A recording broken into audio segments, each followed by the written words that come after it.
அத்தை, பூரி கிழங்குக்கு வெங்காயம் நறுக்கி வச்சுட்டு வேற எதுவும் கட் பண்ணி தரணுமா? இல்லைம்மா, எல்லா வேலையும் முடிச்சாச்சு. இளையவனுக்கு பிடிச்ச இட்லியை வச்சாச்சு. உன் புருஷனுக்கு பிடிச்ச தோசையும் போட்டாச்சு. உன் மாமனார் கேட்ட பூரிக்கும் மாவு பிசைஞ்சு வச்சுட்டேன். அவர் சாப்பிட உட்காரும்போது போட்டு கொடுத்தா போதும்.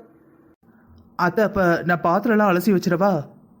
இல்லை மீனா, இருக்கட்டும். பங்கஜம் வருவாள்ல, அவள் எல்லாத்தையும் அலசிப்பா. நீ உனக்கு வேற ஏதாவது வேலை இருந்தா பாரு. குட் மார்னிங் அத்தை. அத்தை, அவளை தள்ளி நிக்க சொல்லுங்க. வந்த உடனே இடிச்சு நிக்கிறா. என்ன மீனா, சின்ன பிள்ளை மாதிரி. அத்தை, ஏதாவது ஹெல்ப் பண்ணட்டுமா? இங்க எல்லா வேலையும் முடிஞ்சுது. இன்னும் சாப்பிட்ற வேலை மட்டும்தான் மிச்சம் இருக்கு. வேணா அதை வேணா பாரு. மீனா, இப்பெல்லாம் நீ நல்லாவே காமெடி பண்ற. அத்தை, இப்பெல்லாம் நான் சீரியஸா பேசினாலும் எல்லாருக்கும் காமெடியா தெரியுது. என்ன பண்றது, எல்லாம் என் நேரம். ஆதி, காஃபியா டீயா? என்னங்க அத்தை? இல்லம்மா, காஃபி குடிக்கிறியா இல்லை டீ குடிக்கிறியான்னு கேட்டேன். அத்தை, அவ காஃபி தான் குடிப்பா. ஓ, நம்ம வீட்டில் எல்லாரும் டீ குடிப்போம்ல, அதனால காஃபி போடலை. சரி, ஒரு 5 நிமிஷம் இரு, அத்தை உனக்காக காஃபி போடுறேன். இல்லை அத்தை, இருக்கட்டும், பரவாயில்ல, நானும் டீயே குடிச்சுக்கிறேன். அத்தை, ரொம்ப நல்ல விளையாட்டு எதுவும் பண்ண வேணாம். டீயை குடிச்சான்னா மயங்கி விழுந்துருவா. அது ஏன்னு தெரியல, சின்ன பிள்ளையிலேருந்தே அவளுக்கு டீ செட் ஆகிறதே இல்லை.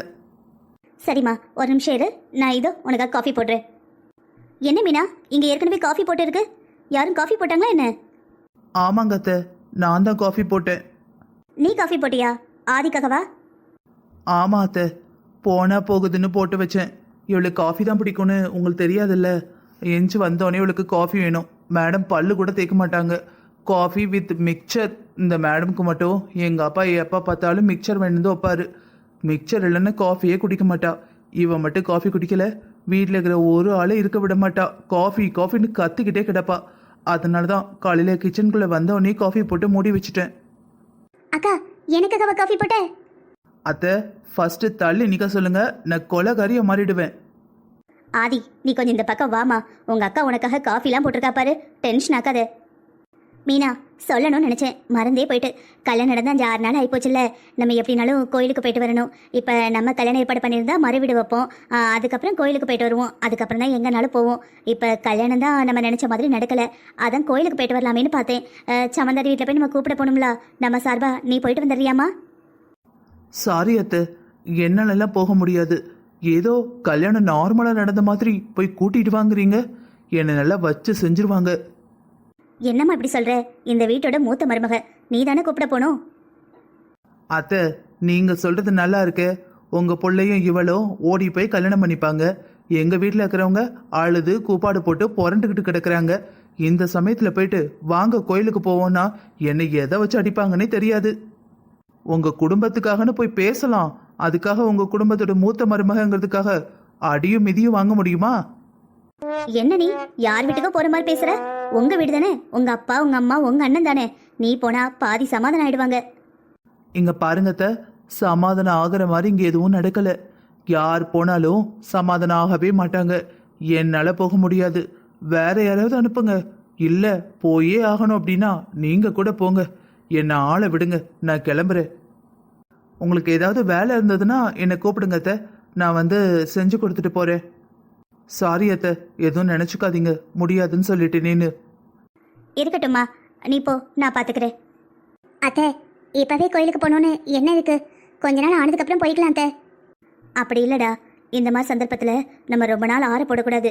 ஏதாவது ஒரு சான்ஸ் கிடைக்குமான்னு பார்க்கணும். இப்போ பாரு, கோயிலுக்கு போகணுங்கிறது நல்ல சான்ஸு. நம்ம போய் கூப்பிட்டோன்னு வச்சுக்கோயேன், அவங்க எப்படி இருக்காங்கன்னு நமக்கு தெரிஞ்சிடும். அது மட்டும் இல்லாமல் கொஞ்சம் அவங்க மனசு இறங்கி வர்றதுக்கும் வாய்ப்பு இருக்குல்ல. அவங்கள அப்படியே விட்டோன்னா அப்படியே குடும்பம் பிரிஞ்சு போயிடும். அத்தை, பின்ன யார் அனுப்ப போறீங்க? யாரையும் அனுப்பல, நானே போக போறேன். சொன்னா கேளுங்க அத்தை, அவங்க என்ன பேசுவாங்கன்னு தெரியாது. ஏதாவது தேவையில்லாம உங்களை மரியாதை இல்லாம பேசிட போறாங்க. இல்லம்மா, இது இப்படியே விட முடியாது. இதுல என்னோட 3 பிள்ளைங்க வாழ்க்கை சம்மந்தப்பட்டிருக்கு. நீ மட்டும் சம்மந்தப்பட்டா கூட பரவாயில்ல. பாரு, நான் 2 பொண்ணுங்களை அந்த வீட்டிலேருந்து எடுத்து என்னோட ஒரே பொண்ணை அந்த வீட்டுக்கு மருமகளாக அனுப்பியிருக்கேன். போனா போகுது, கொஞ்ச நாளுக்கு அப்புறம் பார்த்துக்கலான்னா குடும்பம் பிரிஞ்சு போயிடுமா. யார் கூட வேணா போட்டி போடலாம், குடும்பத்துக்குள்ள போட்டி போடவே கூடாது. நிறைய இடத்துல விட்டு கொடுத்து தான் போகணும். விட்டு கொடுத்தா குடும்பம் ஒத்துமையா இருக்கும்னா விட்டு கொடுக்கறதுல என்னம்மா தப்பு இருக்கு? சாரி அத்தை, நான் உங்களை ஏதோ தப்பாக நினச்சிட்டேன். முதல்லலாம் நீங்கள் கொஞ்சம் ரூடாக பேசுவீங்களா, என்ன இவங்க இப்படி இருக்காங்க அப்படின்னு நினச்சேன். உங்ககிட்ட பழக பழக தான் தெரியுது நீங்கள் எவ்வளோ ஸ்வீட்டாக இருக்கீங்கன்னு. சில பேர் ஸ்வீட்டாக அப்படியே தேனொழுக பேசுவாங்க. ஆனால் ஏதாவது ஒரு காரியம் நடக்கிறப்ப ரொம்ப கெத்து காட்டுவாங்க. ஆனால் நீங்கள் ரொம்ப ஸ்ட்ரிக்டாக ரூடாக இருந்த மாதிரி இருந்தது. ஆனால் ரொம்ப பாசமாக இருக்கீங்க, விட்டு கொடுக்கணும்னு நினைக்கிறீங்க. உங்களை மாதிரி யாருமே இருக்க மாட்டாங்க அத்தை. அம்மாடியோ, என் மருமக என்ன அழகா பேசுகிறா. சரி, நீ ஒன்று பண்ணு, காஃபியை குடி, டீயை சூடு பண்ணிட்டு போய் கிருஷ்ணா கொடு. நான் அப்படியே போயிட்டு அவங்கள பார்த்துட்டு வரேன். இல்லை அத்தை, நீங்கள் போக வேண்டாம். இப்போ தானம்மா சொன்னேன், நான் போயிட்டு வரேன், சொன்ன கேளு. சரி, நான் போகலைன்னு வச்சுக்கோ, வேற யார் தான் போவா? நான் போயிட்டு வரேன் அத்தை. ஆமாம் அத்தை, நானே போயிட்டு வரேன். இல்லைம்மா, அதெல்லாம் சரியாக வராது.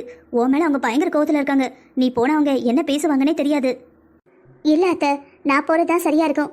என்ன இருந்தாலும் அவங்க எனக்கு அப்பா அம்மா. என்னை என்ன வேணால் பேசலாம், அடிக்க கூட செய்யலாம், அது பிரச்சனை இல்லை. ஆனால் உங்களை ஏதாவது ஒரு வார்த்தை சொன்னால் எனக்கு ரொம்ப கஷ்டமாக இருக்கும் அத்தை. நானே போயிட்டு வரேன் அத்தை, ப்ளீஸ். இதுக்கு கிருஷ்ணா சம்மதிக்கவே மாட்டான். அவங்க கிட்ட சொல்லாதீங்க அத்தை, நான் போயிட்டு வந்துடுறேன். இல்லைம்மா, இல்லை, அவன்கிட்ட சொல்லாமலாம் போயிடாத. அவனை கண்ட்ரோல் பண்ணவே முடியாது. அவனுக்கு தெரியாமல் எதுவுமே நடக்கக்கூடாதுன்னு நினைப்பான். நீ மட்டும் போயிட்டு வந்துட்ட, அவ்வளவுதான். என்ன அத்தை, இப்போதான் நீங்கள் சொன்னீங்க கொஞ்சம் விட்டு கொடுக்கலாம், குடும்பத்துக்குள்ளே ஈகோ பார்க்கக்கூடாது அப்படி இப்படின்னு. அதுக்குள்ளே நீங்களே மாற்றி பேசுகிறீங்க.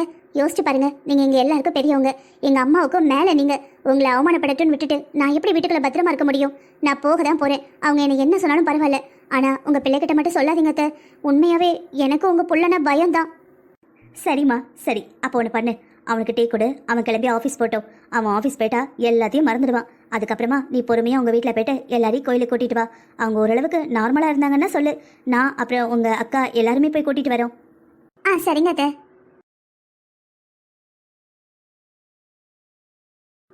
அத்தைக்கிட்ட பெருசாக சொல்லிட்டோம், எங்கள் வீட்டில் இருக்கிறவங்கள போய் நான் கூட்டிகிட்டு வரேன்னு. ஆனால் பயமாக இருக்குது. ஐயோ, அப்பா இருப்பார், அண்ணன் இருப்பான், அம்மா இருப்பாங்க. நான் எப்படி போய் எப்படி கூப்பிடுவேன்? நான் போகலைன்னா கண்டிப்பாக அத்தை போவாங்க. அவங்க என்னென்ன பேசுவாங்களோ.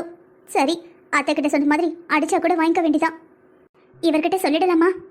இல்லை வேண்டாம், நான் சொன்னேன்னா கண்டிப்பாக என்ன அனுப்ப மாட்டார். நான் போகலைன்னா அத்தை தான் போவாங்க. அப்புறம் எல்லா திட்டம் அத்தைக்கு தான் விடும். ரொம்ப அவமானமாக போயிடும். நம்ம போயிட்டு வந்து பார்த்துக்கலாம். இவர் என்ன சொல்வாரோ அதை அப்புறமா அட்ஜஸ்ட் பண்ணிக்கலாம். என்னங்க, அதுக்குள்ளே ஆஃபீஸ் கிளம்பிட்டீங்களா? டைம் என்ன தெரியுமா? டைம் 7:15 தானேங்க? ஆமாம் மசுக்குட்டி, இங்கேருந்து ஆஃபீஸ் போகிறதுக்கே 20 மினிட்ஸ் ஆகிடும். சே, ஆஃபீஸ் மட்டும் பக்கத்தில் இருந்ததுன்னா, சீக்கிரமாக போகிற மாதிரி இருந்ததுன்னா எவ்வளோ நல்லா இருக்கும். இன்னும் 20 மினிட்ஸ் நீங்கள் என் கூடயே இருப்பீங்க. அப்போ ஒன்று பண்ணலாம், நீ வேணா கிளம்பி என் கூட வரியா? என்னை வந்து ஆஃபீஸில் விட்டுட்டு திரும்ப வீட்டுக்கு வந்துடு. நல்ல ஐடியாங்க. நான் வரட்டுமா? கிளம்பி வரட்டா இல்லை இப்படியே வரட்டுமா? சரியா போச்சு. என் புள்ள ஸ்கூல் போகிற வயசில் நான் ஆஃபீஸ்க்கு போகிறப்ப நீ விட வரியா? நல்லா இருக்கு நீ சொல்கிறது. ஆமாம், இதே கல்யாணத்துக்கு முந்தி கேட்டிருந்தா கூட்டிகிட்டு போயிருப்பீங்க. இப்போ தான் கல்யாணம் ஆயிடுச்சே, அதனால நான் உங்களுக்கு போரிங் ஆகிட்டேன், அப்படி தானே? ஏ, கல்யாணம் தான் ரெடியா இருக்கு, வேற ஒன்றும் ஆகலையே. அதுக்குள்ளே எப்படி போறீங்க இருப்ப? ஆரம்பிக்கவே இல்லை, அதுக்குள்ளேயே வா. சரி, இப்போ என்ன, உனக்கு என்ன ஆஃபீஸ் விட வரணும் அப்படி தானே? சரி வா, நம்ம கார்லேயே போகலாம். நான் டிரைவர்கிட்ட சொல்லி மறுபடியும் உன்னை வீட்டில் விட சொல்கிறேன். ஓகே தானே? கிளம்பு. இல்லைங்க, சும்மா தான் கேட்டேன். நீங்கள் போயிட்டு வாங்க. பாத்தியா, ஜகா வாங்குற. சரி, அப்போ நான் வரேன். சரிடி, உன்ட்ட வாயாடினதுலேயே 10 நிமிஷம் ஆயிடுச்சு. நான் கிளம்புறேன், ஆஃபீஸ் போகணும், டைம் ஆச்சு. சரிங்க, எப்போ கால் பண்ணுவீங்க? டைம் இருந்தால் கால் பண்ணுறேன்டி, இல்லைன்னா ஈவினிங் சீக்கிரமாக வந்துடுறேன். ஓகேவா? சரிங்க. உனக்கு என்ன பிளானு? நான் என்னங்க, ஒரு பிளான் இல்லை. சும்மா நீங்கள் போனதுக்கப்புறம் ஏதாவது பண்ணுவேன். புக் ரீட் பண்ணுவேன், இல்லை பாட்டு கேட்பேன், இல்லை அத்தைக்கிட்ட ஏதாவது பேசிக்கிட்டு இருப்பேன். சரிடி, ஓகே தங்கம், பாய். பாய்ங்க. போயிட்டு வருவா? ஓகேங்க, பாய். சரிடி, நான் கிளம்புறேன். சரிங்க, போயிட்டு வாங்க. நீ உண்மையாவே டியூப்லைட் தான். இப்பெல்லாம் நீங்கள் மொசக்குட்டின்னு கூப்பிட்றத விட டியூப்லைட் தான் அதிகமாக கூப்பிடுறீங்க. என்ன பண்ணுறது, மேடம் நடந்துக்கிற விதம் அப்படி. நான் இப்போ என்ன நடந்துக்கிட்டேனா? ஏண்டி, ஃபர்ஸ்ட் ஆஃபீஸ் போகிறேன், அதுவும் புதுசாக கல்யாணம் நடந்து ஜோடி வேற. ஒரே ஒரு. சரிங்க, அத்தை கூப்பிட்றாங்க, நான் உள்ளே போகிறேன், நீங்கள் போயிட்டு வாங்க. சரி, பயப்படாத, பாய். பாய்ங்க. அத்தை, அவர் ஆஃபீஸ் கிளம்பிட்டாரு. அப்படியே நான் எங்கள் வீட்டில் போயிட்டு எல்லாரையும் நீங்கள் கோயிலுக்கு கூப்பிட்டீங்கன்னு கூட்டிட்டு வரேன். நானும் கூட வரேம்மா. இல்லை அத்தை, இருக்கட்டும், நான் மட்டும் போகிறேன். இல்லைம்மா, நானும் கூட வரேன். உங்கள் வீடு வரைக்கும் வரேன், உள்ளே வரல, போதுமா? சரிங்க அத்தை. அத்தை, நீங்கள் வீட்டுக்கு கிளம்புங்க, நான் பார்த்துக்கிறேன். இதுக்கப்புறம் நீங்கள் வர வேண்டாம். இல்லைடா, நான் இங்கே வெயிட் பண்ணுறேன், நீ பார்த்துட்டு வா, நம்ம 2 பேரும் ஒன்றாவே வீட்டுக்கு போகலாம். இல்லை அத்தை, இங்கே நேராகுமோ என்னவோ, நீங்கள் வீட்டுக்கு போங்க, நான் பின்னாடி வரேன். அப்போ ஒன்று பண்ணலாம், டிரைவரை என்னை வீட்டில் விட சொல்லிட்டு உன்னை கூப்பிட வர சொல்கிறேன். ஓகே தானே? சரிங்க அத்தை, உங்கள் இஷ்டம். சரி, அவங்க கோவமாக பேசினாலும் நீ கோவமாக எதுவும் பேசக்கூடாது, புரிஞ்சுதா? சரிங்க அத்தை. பார்த்து நடந்துக்க. அப்புறம் முத்து நான் கேட்டதா சொல்லு, ரொம்ப நாள் ஆகிட்டு பார்த்து. சரிங்க அத்தை, நான் கண்டிப்பாக சொல்கிறேன். நீங்க கவலைப்படாம போங்க அத்தை. நான் எப்படியாவது பேசி நம்ம எல்லாரும் ஒண்ணா இருக்கிற மாதிரி பார்த்துப்பேன். சரிம்மா, ரொம்ப சந்தோஷம். ஏங்க கல்யாண வீட்டுக்கு போயிட்டு அதுக்குள்ள வந்துட்டீங்களா? எப்போ வந்தீங்க? நான் இப்பதான் வந்தேன் மீனா. கல்யாணம்லாம் எப்படி இருந்ததுங்க? நல்லா கிராண்டா அரேஞ்ச் பண்ணியிருந்தாங்களா? நல்ல கிராண்டா தான் இருந்தது. ஆனா ரொம்ப கிராண்டா அப்படின்லாம் சொல்ல முடியாது. நம்ம ஊர் நாட்டில் உள்ளவங்க தானே, எல்லாரும் எப்படி பண்ணுவாங்களோ அதே மாதிரி பண்ணியிருந்தாங்க. எப்பா உங்க சித்தி அந்த பீத்துவாங்க. என் மவளை நான் அப்படி படிக்க வச்சிருக்கேன், என் மவனை அப்படி படிக்க வச்சிருக்கேன், அந்த வேலை பார்க்காக இந்த வேலை பார்க்காக என்னமெல்லாம் பேசுவாங்க. அப்ப எல்லாரும் கல்யாணம் பண்ற மாதிரியா அவங்களும் கல்யாணம் பண்ணாங்க? ஏய், என்னடி பேசுற? எவ்வளவு படிக்க வச்சாலும் எவ்வளவு பெரிய வேலையில இருந்தாலும் எல்லாரும் கல்யாணம் பண்ற மாதிரி தானே அவங்களும் கல்யாணம் பண்ணுவாங்க. பின்ன நீ என்ன கேட்க வர? எனக்கு புரியவே இல்லை. சரிங்க, கல்யாணத்துக்கு போயாச்சு, சாப்பிட்டாச்சு, வந்தாச்சு. மொய் எழுதிட்டீங்களா எழுதலையா? என்ன மீனா, மொய் எழுதாம யாராவது வருவாங்களா? இல்லைங்க, ஞாபகமா எழுதிட்டீங்களான்னு கேட்டேன், அவ்வளவுதான். மற்றபடி வேற ஒன்றும் இல்லை. சரி, எவ்வளோ எழுதுனீங்க? 10,000 ரூபாய் எழுதுனேன் மீனா. ஏங்க 10,000 ரூபாய் எதுக்குங்க? என்ன மீனா, 10,000 ரூபாங்கிறது அவ்வளவு பெரிய ரூபாயா? இல்லை, அவங்களுக்கு எதுக்கு இப்போ 10,000 ரூபாய் செஞ்சீங்கன்னு கேட்டேன். ஏய், அவங்க எல்லாத்துக்கும் வந்திருக்காங்கடி. நம்ம வீட்டில் ஒரு சின்ன ஃபங்க்ஷன் வச்சு அவங்கள கூப்பிட்டாலும் போதும், உடனே கிளம்பி வந்துருவாங்க. ஆமாம் ஆமாம், கிளம்பி வந்தவங்க எவ்வளோ செஞ்சாங்க? என்ன மீனா இப்படி கேட்குற? அவங்களுக்கு அப்போ எவ்வளோ முடியுமோ அவ்வளோ செஞ்சுருப்பாங்க. அதெல்லாம் கணக்கு பார்க்க முடியுமா? ஆமாம் ஆமாம், அதெல்லாம் கணக்கு பார்க்க முடியாது. ஆனால் நான் ஷாப்பிங் போகணுன்னு அமௌண்ட் கேட்டால் மட்டும் உங்களுக்கு கணக்கு பார்க்க முடியும். இங்க பாரு மீனா, ஏதோ முடிச்சு போடுற. அவங்க வீட்டில் பாரு, கல்யாணம், கடனை உடனே வாங்கி கல்யாணத்தை பண்ணியிருப்பாங்க. நம்ம மொய் செஞ்சாதானே அதை வச்சு அவங்க அரேஞ்ச் பண்ணவங்க எல்லாருக்கும் பணம் கொடுக்க முடியும். உறவுல கல்யாணத்துக்கு மொய் வைக்கிறதே இதுக்கு தானே. ஒருத்தவங்க ஒரு கஷ்டப்பட்ட வீட்டுக்கு அவங்க ஒரு காரியத்தை பண்ணும்போது நம்ம மொய் எழுதணும்னா அந்த மொய் எடுத்து அவங்க வரவு செலவு பார்ப்பாங்க. அதுக்கு தானே எல்லாம். நாளைக்கு நம்ம வீட்டு காரியத்துக்கு அந்த பணம் வரும்போது நம்ம அதை வச்சு ஒரு நகையோ ஒரு பொருளோ இடமோ வாங்கிக்கலாங்கிறது தானே எல்லாரும் செய்யறாங்க. நம்ம வீட்டில் கணக்கு விளக்கு பார்த்து செய்யற மாதிரியா இருக்கும். கடவுள் புண்ணியத்தில் நம்ம நல்லா தானே இருக்கோம். ஏங்க, நான் கேட்டதுக்கு இது பதில் கிடையாது. அவங்க எவ்வளோ செஞ்சாங்கன்னு கேட்டேன். எனக்கு அதெல்லாம் தெரியாது மீனா, நான் அந்த அளவுக்கு ஞாபகம் வச்சுக்க மாட்டேன். ஏங்க, வீட்டுக்கு எவ்வளோ வரவு வருது, எவ்வளோ செலவாகுதுன்னு கூட உங்களுக்கு தெரியாதா?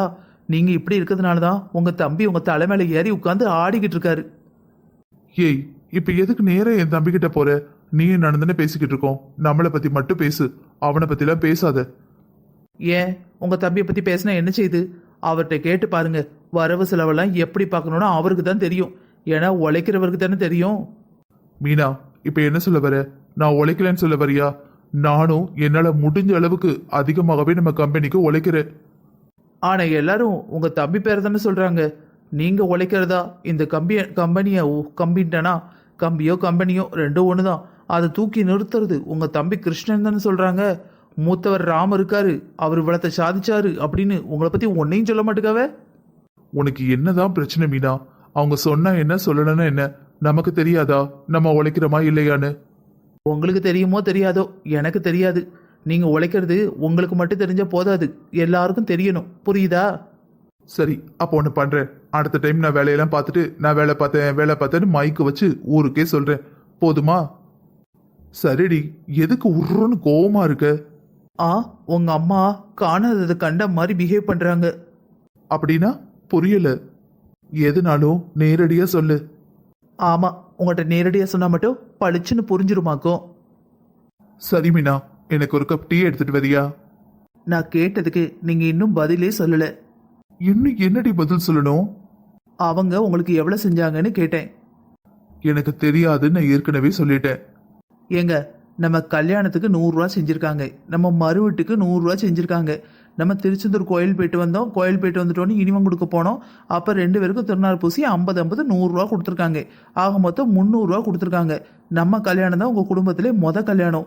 நம்ம கல்யாணத்துக்கே 100 ரூபா தான் கொடுத்தாங்கன்னா உங்கள் வீடு பால் காய்ச்சறது மற்ற ஃபங்க்ஷன்லாம் 50 20 கொடுத்துருப்பாங்க. அப்படிப்பட்டவங்களுக்கு மொத்தம் 10,000 ரூபாய் செஞ்சுருக்கீங்க. யார்கிட்ட கேட்டு செஞ்சீங்க? ஏய், யார்கிட்டடி கேட்கணும்? உங்கள் அம்மாட்ட, உங்கள் அப்பாட்ட, உங்கள் தம்பிகிட்ட கேட்டிங்களா? இது வரைக்கும் எங்க வீட்டுல இவ்வளவு செய்யுங்க, அவ்வளவு செய்யுங்க, இவ்வளவுதான் செய்யணும், அவ்வளவுதான் செய்யணும்னு சொன்னதே இல்லடி. மொத்தமா இந்த பணம் நம்ம பணம், யாருக்கு எவ்வளவு தேவையோ அவங்க எடுத்துக்கலாண்டி. யாரும் எதுவும் சொல்ல மாட்டாங்க. ஓ, அப்ப குறைஞ்சபட்சம் ஏன்ட்ட கேட்கணும் ஏன்ட்ட சொல்லணும்னு கூட உங்களுக்கு தெரியல அப்படிதானே? அப்ப பொண்டாட்டின்னு நான் இங்க எதுக்கு உட்காந்துருக்கேன்? சரி டி, உனக்கு எதுக்கு அவங்க மேல அவ்வளவு கோவம்? இதுக்கு முன்னாடி நான் போன இடத்துக்குலாம் நீ எந்த கொஸ்டின் கேட்கல, இன்னைக்கு நீ இவ்வளவு கொஸ்டின் கேட்கற? ஏங்க, உங்க சித்தி கல்யாணத்துக்கு வீட்டுக்கு சொல்ல வந்தாங்கல்ல, உங்க அம்மா பக்கத்துல நானும் நின்னேன், நீங்களும் நின்னீங்க, உங்க தம்பியும் நின்னாரு. வந்தவன பத்திரிக்கை எடுத்து யாருக்கிட்ட கொடுத்தாங்க? பத்திரிக்கையே அம்மா கிட்ட கொடுத்தாங்க. அதெல்லாம் ஒண்ணும் இல்ல, நல்லா யோசிச்சு சொல்லுங்க. வந்தவன பத்திரிக்கையை யார்கிட்ட கொடுத்தாங்க? நான் யோசிச்சுட்டேன், எனக்கு ஒன்னும் ஞாபகத்துக்கு வரல. அதான் நீ ஒரு ஆன்சர் வச்சிருப்பியே, நீ ஏன் சொல்லு. வந்த உடனே உங்க தம்பி கிட்ட தான் கொடுத்தாங்க. சரி. உங்க தம்பி தான் அம்மா கிட்ட கொடுங்கன்னு சொன்னாங்க, அதுக்கு தான் அவங்க அம்மாட்ட கொடுத்தாங்க. சரி. என்ன சரி சரிங்கிறீங்க? வீட்டுக்கு மூத்த புள்ள நீங்க, ஊத்த மருமக நானு. ஏண்டி, அது ஊத்த மருமக இல்ல, மூத்த மருமக. ஆமா, இந்த வியாக்கியானத்துக்கு ஒன்றும் குறைச்ச இல்லை. எப்படா எதை தப்பா பேசுவா கரெக்ஷன் பண்ணலான்னு ஒரு பேனா பேப்பரோட உட்காந்துக்கோங்க. சொல்லுங்கங்க, மூத்த மகன் மருமகா பக்கத்துல நிக்கிறோம், நம்ம கிட்ட தானே கொடுத்துருக்கணும். நம்ம 2 பேரையும் விட்டுட்டு உங்க அம்மா அப்பாவையும் விட்டுட்டு உங்க தம்பி கிட்ட போய் கொடுக்காங்கன்னா என்ன அர்த்தம்? என்ன அர்த்தம்? உங்க தம்பி வீட்டை விட்டு வெளியே போயிட்டு இந்த வீட்டுக்கே நான் தான் எல்லாம், இந்த வீட்டுக்கே படி இழக்கிற பெருமாள், நான் தான் இவன், நான் தான் அவன், நான் தான் இவ்வளவு பெருசு, நான் தான் அவ்வளவு பெருசு அப்படின்னு காட்டிக்கிறாருன்னு அர்த்தம். இங்க பாரு மீனா, நீ ஏதானே சொல்ற என் தம்பி கிட்ட பத்திரிக்கை கொடுத்தாங்க, என் தம்பி தான் எங்க அம்மா கிட்ட கொடுத்தான்னு. அப்ப எங்க அம்மா மேல இருக்கிற மரியாதையில தானே என் தம்பி கொடுத்துருக்கான், பின்ன என்ன? சரிங்க, அதோட நிக்கல. அவங்க என்ன பண்ணாங்க, 2வது ஒரு பத்திரிக்கையை எடுத்து, கிருஷ்ணா தம்பி நீங்க கண்டிப்பா வந்துடணும் அப்படின்னு உங்க தம்பிகளை கொடுத்தாங்கல்ல, அது எது கொடுத்தாங்க? ஓ, அதுவா? அவங்க 2 பசங்களோட படிப்புக்கும் கிருஷ்ணா நிறையவே ஹெல்ப் பண்ணியிருக்காண்டி, அதனால கொடுத்துருப்பாங்க. ஒருத்தங்களுக்கு காசு பணம் கொடுக்கறத விட படிக்க வைக்கிறது பெரிய விஷயம் இல்லையா? அவங்க தலைமுறையே முன்னேற்றி விட்டுருக்கான், அப்ப கொடுக்க தானே செய்வாங்க. ம், உங்க தம்பி என்ன, அவர் தன்னோட சொத்தையா கொடுத்தாரு? இந்த குடும்பத்து சொத்தை தானே கொடுத்தாரு. என்னதான் சொல்ல வரடி? சரிங்க, நீங்க சொன்ன மாதிரி அவங்க உங்க தம்பி கிட்ட பத்திரிக்கையும் உங்க அம்மா கிட்ட ஒரு பத்திரிக்கையும் கொடுத்ததை நான் தப்பே சொல்லலை. 3வது ஒரு பத்திரிக்கையை எடுத்து உங்களுக்கோ இல்லை எனக்கோ கொடுத்து நீங்க கண்டிப்பா வரணும் அப்படின்னு சொல்லியிருக்கலாம்ல. நம்மகிட்ட சொன்னாங்களா? சொல்லல. ஏன்னா நம்மள ஒரு மனுஷனாவே மதிக்கல. அவங்க ஏன் மதிக்க போறாங்க?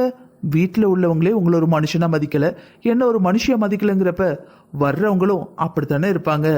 நம்மளை எதுக்கு மதிக்கணும்? நம்மெல்லாம் புள்ள பூச்சிங்க தானே. எம்மோ, சாப்பிட்ட சோறெல்லாம் செமிச்சிட்டு. சரிங்க, அதெல்லாம் விடுங்க. உங்ககிட்ட ஒரு முக்கியமான விஷயம் சொல்லணும். நாளைக்கு என் ஃப்ரெண்ட்ஸ் எல்லாம் வராங்க, அவங்களுக்கு நான் பார்ட்டி கொடுக்கணும். கொஞ்சம் அமௌண்ட் வேணும். எவ்வளவு வேணும் மீனா? ஒரு 50,000 ரூபாய் வேணுங்க. ஏன் மீனா, கல்யாண வீட்டுக்கு 10,000 ரூபாய் மொய் செஞ்சதுக்கு 10 நாளைக்கு இருக்கிற மாதிரி பக்கம் பக்கமா வசனம் வாசிச்ச, இப்ப 50,000 ரூபாய் ஒரு நேர சாப்பாட்டுக்கா? என்னங்க பண்றது? உங்களை கல்யாணம் பண்ணாம இருந்திருந்தா கையேந்தி பவன்லேருந்து 10 ரூபாய் இல்லை அம்மா ஹோட்டல்லேருந்து 5 ரூபாய்க்கு சாப்பாடு வாங்கி கொடுத்துருப்பேன். ஆனால் என்ன பண்ணுறது, சக்கரவர்த்தி குடும்பத்தில் மூத்த பையனை கல்யாணம் பண்ணி மூத்த மருமகளாக வந்துட்டேன். என் ஃப்ரெண்ட்ஸ் வந்தோடனே உனக்கெல்லாம் என்னடி 5 ஸ்டார் ஹோட்டல்லையே சாப்பிடுவேன், பன்னீர்லையே கையலசுவேங்கிறாங்க. அவங்ககிட்ட போய் என்ன நாய் பொழப்பு பொழைக்கிறதெல்லாம் சொல்ல முடியுமா? மெயின்டைன் பண்ண வேண்டாமா? அதுக்கு தான் 50,000. இதுவுமே 10மா 10ஆதான்னு தெரியாது. அமௌண்ட் கொடுத்துட்டு அப்படியே உங்களோட கார்டையும் கொடுத்துருங்க, நான் அங்கே போய் ஸ்வைப் பண்ணிக்கிறேன். மீனா, இருந்தாலும் இது ரொம்ப ஓவர் மீனா. ஆமாங்க, உங்களை கல்யாணம் பண்ணிட்டு வந்திருக்கேன்ல, அதனால இது ரொம்ப ஓவர் தான். அதே இது உங்கள் தம்பியை என் தங்கச்சி கல்யாணம் பண்ணியிருக்காள்ல, அவ பண்ணா சரியா இருக்கும். ஏன்னா அவ கிருஷ்ண மண்டாட்டி, நான் ராம மண்டாட்டி தானே. நான் என்ன பிச்சைக்காரி தானே? உங்களுக்காக எல்லாம் பண்ணுவேன், உங்கள் அம்மாக்காக எல்லா சேவகமும் பண்ணணும், இந்த வீட்டுக்காக எல்லாத்தையும் விட்டு கொடுக்கணும். ஆனால் எனக்காக என்னோட ஃப்ரெண்ட்ஸ்க்காக ஒரு 50,000 கொடுக்க மாட்டீங்க, அப்படித்தானே? மீனா, நான் அப்படி சொல்ல வரலம்மா. பின்ன என்னங்க சொல்ல வந்தீங்க? ஏன் தப்பு தான், உங்கள்கிட்ட கேட்டேன்ல, அது ஏன் தப்பு தான். எனக்கு ஒன்றும் வேண்டாம், ஃப்ரெண்ட்ஸும் வேண்டாம், பணமும் வேண்டாம். உங்கள் பொண்டாட்டி இருந்துக்கிட்டு இதுக்கெல்லாம் ஆசைப்படலாமா? எப்பவும் மாதிரி அடுப்படியில் போய் வேலைக்கறி வேலை பார்க்குறேன். என்ன கேட்டீங்க? டீ கேட்டீங்கல்ல, இப்போ போய் டீ போட்டு வரேன். இல்லை மீனா, தலைவலிச்சுது. இப்போ தலைவலி சரியாயிடுச்சு. எங்க அம்மா எங்க? உங்க அம்மாவா? மகாராணி கூட போயிருக்காங்க. மகாராணி கூடயா? ஆமா, உங்க தம்பி பொண்டாட்டி கூட. இவளுக்கு என்ன ஆச்சு? என் தம்பி பொண்டாட்டி இவ தங்கச்சி தானே. மீனா இப்படி பேசுவா, இப்படி மாறுவான்னு நான் நினைச்சு கூட பார்க்கல. என்னங்க அமைதியா அந்த பக்கம் திரும்பிக்கிட்டீங்க? புரிஞ்சு போச்சுங்க. நான் வேணான்னு நல்லதா போச்சுன்னு நினைச்சீங்க. சரி சரி, உங்க பணத்தெல்லாம் மிச்சம் பிடிச்சுக்கோங்க. போங்க, உங்க தம்பி, உங்க அம்மா, உங்க தம்பி பொண்டாட்டி, உங்க அப்பா, உங்க தாத்தா எல்லாரும் ஒண்ணா இருங்க. அப்புறம் யார் யாருக்கு எவ்வளோ மொய் செய்யணுமோ தாராளமா செய்யுங்க. நான் யாரு, எவ்வளோ தானே. ஏய் அதெல்லாம் இல்லடி. பணம் எங்க போய் எடுக்கிறது? ஏடிஎம்ல 20,000 ரூபாய் தானே எடுக்க முடியும். அதை என்ன பண்றதுன்னு யோசிச்சுட்டு இருந்தேன். நான் ஒன்று பண்றேன், உனக்கு ஒரு 60,000 கொடுத்துட்றேன். ஒருவேளை அமௌண்ட் எக்ஸ்ட்ரா வந்ததுன்னா நீ பே பண்ண என்ன பண்ணுவ? அது போக என் கிரெடிட் கார்டையும் எடுத்துக்கோ. வேற என்ன வேணும்? டெபிட் கார்டு, வேற என்னென்ன கார்டு, ஏடிஎம் கார்டு, எல்லா கார்டையும் எடுத்துக்கோ. டெபிட் கார்டு, அந்த ஜவுளி கடையில் உள்ள கார்டு, நகைக்கடை கார்டு, என்னென்ன கார்டு வேணுமோ எல்லா கார்டையும் எடுத்துக்கோ. என் பர்ஸையும் எடுத்துட்டு போமா, உன ஒன்றும் சொல்லலை. சரிங்க, நான் உங்களுக்கு டீ கொண்டு வரட்டுமா? இல்லைம்மா, முதல்ல தலை வலிச்சுது, இப்போ தலையே சுத்துது. நான் படுத்துக்கிறேன், இல்லைன்னா டொம்முன்னு விழுந்துருவேன். தயவு செஞ்சு என்னை இப்போதைக்கு எழுப்பாதானே, சாயங்காலம் நானே எஞ்சிக்கிறேன். சரிங்க. நீங்கள் பர்ஸை எடுத்து அந்த டேபிளில் வச்சுட்டு தூங்குங்க. நீங்கள் தூங்குனதுக்கப்புறம் நான் உங்களை எழுப்புனா உங்களுக்கு டிஸ்டர்பாக இருக்கும்ல. சரிம்மா, சரி. அத்தை கிட்ட தைரியமா சொல்லிட்டோம். வீட்டுக்குள்ள எப்படி போறது? அப்படியே இந்த பக்கமா திரும்பி போயிடலாமா? அத்தை கேட்டா நான் சொல்லிட்டேன், அவங்க வருவாங்கன்னு சொல்லிடலாம். அத்தைக்கு என்ன தெரியவா போகுது? வேண்டாம், இப்படியே திரும்பி போயிட்டா முத்து அண்ணி இருக்காங்க. அத்தையும் அவங்களும் தேவையில்லாம பிரிஞ்சிருக்கணும். எல்லாம் என்னால வந்தது, நான் தான் சரி பண்ணணும். அண்ணி, நம்மள யாரடா அண்ணின்னு கூப்பிடுறது? என்ன அண்ணி, எப்படி இருக்கீங்க? அண்ணி கிண்டல் பண்றீங்களா? என்ன போய் அண்ணின்னு கூப்பிடுறீங்க? நான் ஏன்டா கிண்டல் பண்ண போறேன்? நீ எங்க அண்ணனை தானே கல்யாணம் பண்ணியிருக்க, அப்ப எனக்கு அண்ணி தானே. அண்ணி, உங்க வயசு என்ன, என் வயசு என்ன? நான் உங்களோட சின்ன பொண்ணு, நீங்க என்ன ஆதினே கூப்பிடுங்க. சரி சரி, எப்படி இருக்க? என்ன இந்த பக்கம் எங்கேயாவது கடைக்கு வந்திருந்தியா? இல்லை அண்ணி, அத்தை கோயிலுக்கு போனோம். அதான் நம்ம வீட்டில் இருக்கிறவங்க எல்லாரையும் கூப்பிடணும்னாங்க. அக்காட்ட சொன்னாங்க, அக்கா வரமாட்டேன்ட்டா. அப்புறம் அத்தை தான் வரதா இருந்தது. நான் தான் நம்ம வீட்டில் இருக்கிறவங்க கோவமாக இருக்காங்கல்ல, அத்தை ஏதாவது பேசிட்டு போகிறாங்கன்னு நானே கூட்டிகிட்டு வரேன்னு வந்தேன். இங்கே பாரு ஆதி, இப்போ இருக்க நிலைமையில நீ வீட்டுக்குள்ளே வர போறியா? நான் இங்கே எங்கேயாவது வந்திருப்பேன்.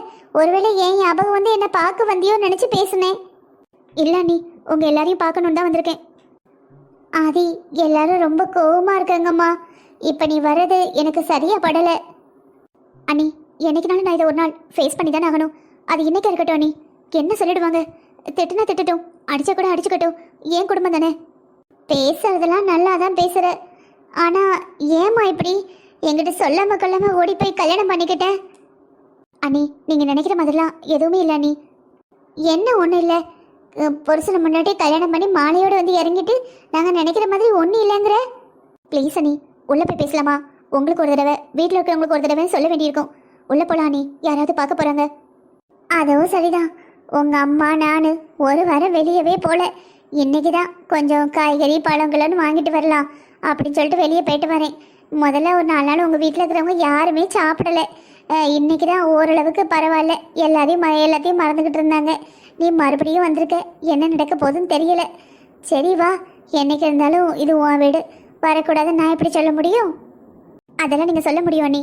இது இப்போ உங்கள் வீடு, நீங்கள் கல்யாணம் பண்ணி வந்தாச்சு. ஓ, நீ பயங்கரமான ஆளுதான். இது என் வீடுனா என் வீடு உன் வீடா? சரிம்மா, சரி உள்ள வா. பின்ன நாளை வரை எங்கள் அம்மா அப்பாவுக்கு வந்தா நீ என்ன உள்ள விடலைனா நான் என்ன பண்ணுறது?